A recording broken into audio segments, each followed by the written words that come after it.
कि एक तीसरी आंख और हर आदमी के पास है, जिसको दिव्य नेत्र और ज्ञान चक्षु कहते हैं, जो भगवान शंकर के मस्तक पर दिखाई दी। कैलेंडर में आप लोगों ने देखी होगी। और अर्जुन को उपदेश और ज्ञान दिव्य नेत्र के द्वारा ही भगवान कृष्ण ने दिया था। दादू पट्टू नाना गोस्वामी सूर मीरा सबको ज्ञान यहीं से मिला था। इसलिए बहनों और भाइयों, एक तीसरा और जब किसी भैया बहन से कोई गलती हो जाती है, तब आप लोग और सब लोग कहते का ये तक की फूट गई। तो इससे सिद्ध होता है कि एक तीसरा नेत्र कोई है। ये तो सब दिखाई दे रहे। अभी जो हमारे श्रीकांत भैया ने बताया था कि वो ध्यान भजन और ये जो सब कुछ करना है, वो सबको आपको तीसरी आंख से उसका देखना है, सुनना है। ये जीवात्मा जो बैठी है दोनों आंखों के बीच में, इसमें एक आंख है, एक कान है और एक नाक। प्रेमानंद महात्माओं ने नहीं बताया होगा, बाबा जय गुरुदेव ने बड़े प्रेम से ये बताया था कि अंदर की आंख खोलो तो ऊपर का नजारा देखने को मिलेगा। इसलिए बहनों और भाइयों, विचार करना है कि उस आंख के लिए कैसे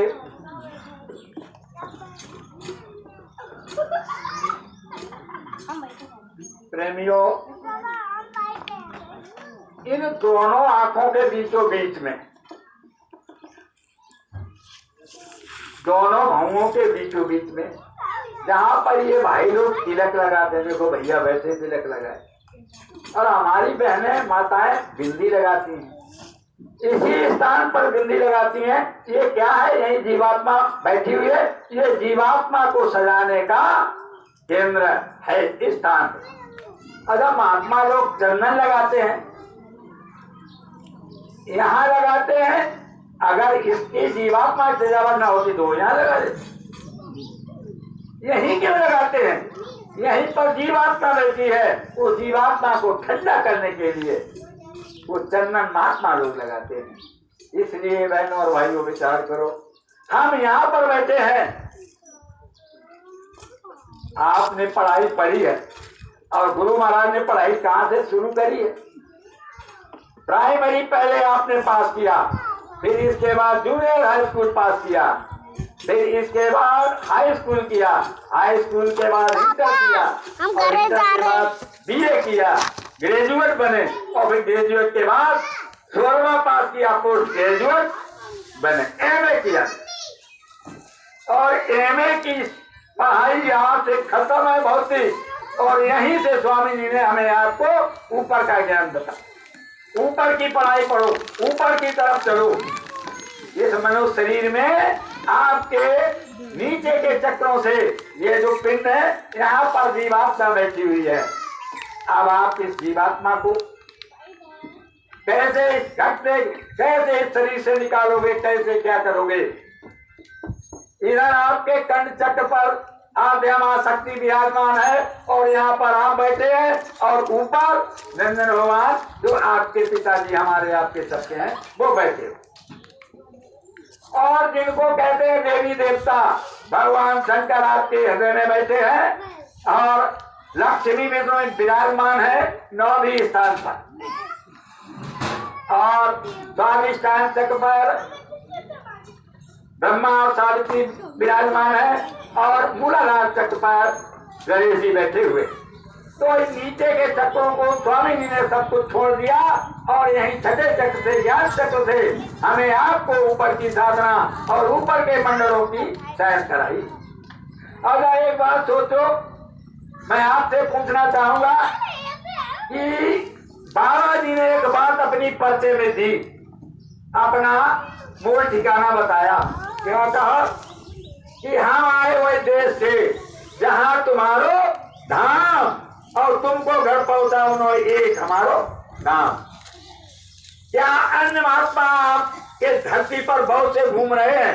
क्या आपसे मैं ये जानना चाहूंगा, क्या किसी महात्मा ने ये कहा है कि हम आए हुए देश से जहाँ तुम्हारो घर या धाम, तुमको घर पहुंचा बनो एक हमारो काम? हमारी समझ में तो है, मैं 77 से देख रहा हूँ बाबा जय गुरुदेव के अलावा किसी महात्मा ने ये नहीं कहा। इसलिए बाबा जी ने कहा है, काम अपने करो भाई पराए देश नहीं रहना, काम अपना करो भाई पराए काम नहीं फंसना। मानव जीवन का लक्ष्य है जीते जी परमात्मा को प्राप्त करना, मरने के बाद कभी किसी को भगवान और खुदा नहीं मिलता। इसलिए निकल चलो यहाँ से, यही रास्ता है, आने जाने का और कोई रास्ता नहीं है।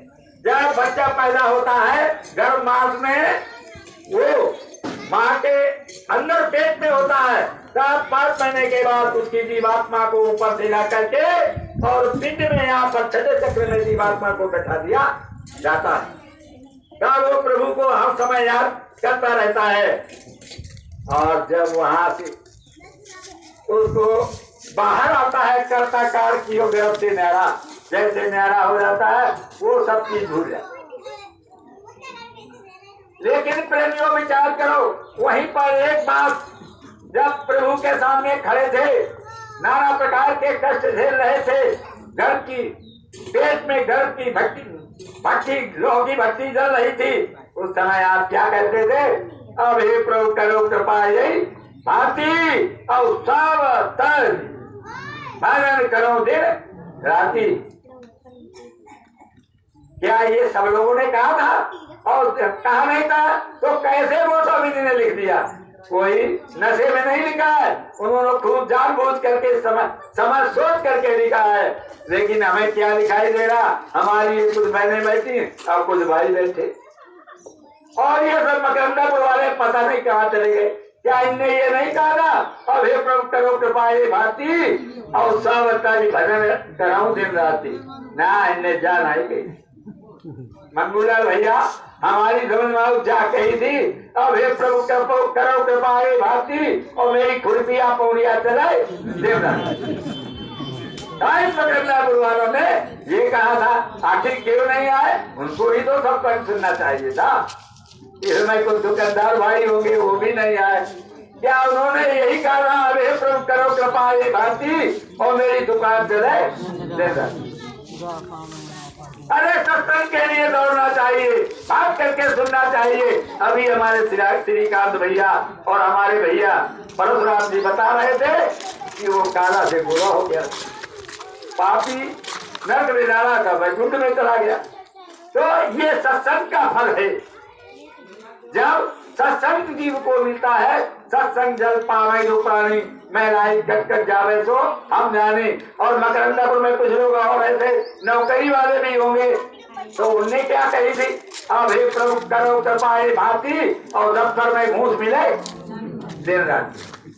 आप सोच और विचार करो। हमारे श्रीकांत भैया ने बताया कि सब लोग ध्यान भजन सुमिरन करो, व्यवस्था सारी बिगड़ गई, चरमरा गई। अब भजन को उनका श्रीकांत भैया मामला ये पर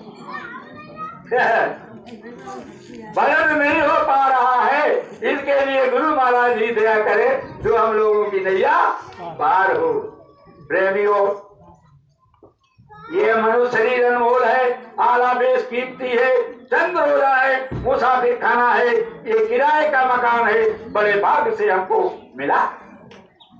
बड़े भाग मानो तन पावा, ग्रंथन गावा। नहीं तो गोस्वामी जी लिख देते बड़े भाग हाथी तन पावा, नहीं लिख देते बड़े भाग शेर तन पावा।